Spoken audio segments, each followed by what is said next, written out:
Momen kocak Presiden Jokowi di KTT G7, dicari-cari Emmanuel Macron dan Fumio Kishida.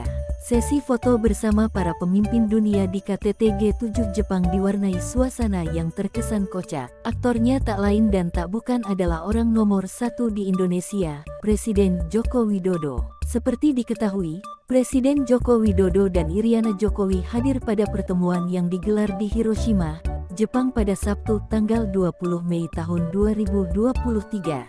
Para pemimpin dunia ini menggelar sesi foto bersama di sebuah dermaga. Satu persatu para pemimpin G7 bergiliran untuk berjalan ke podium untuk foto bersama. Di saat mereka yang sudah berada di podium bersiap untuk melakukan foto bersama, ada beberapa yang tampak memperlihatkan gelagat mencari seseorang. Terlihat pula ada jarak di dekat Perdana Menteri Jepang, Fumio Kishida, dan Presiden Korea Selatan, Yoon Suk Yeol. Rupanya, Presiden Jokowi belum bergabung untuk ikut sesi foto bersama. Presiden Prancis, Emmanuel Macron, bahkan memanggil Presiden Jokowi untuk ikut sesi foto bersama. Jokowi, maaf, panggil Emmanuel Macron. Fumio Kishida pun ikut memanggil Presiden Jokowi ketika ia berjalan di depan para pemimpin dunia yang sudah berada di podium.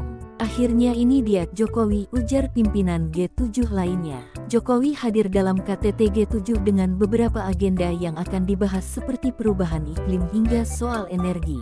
Ia menyebut ingin berkontribusi dalam bidang-bidang tersebut.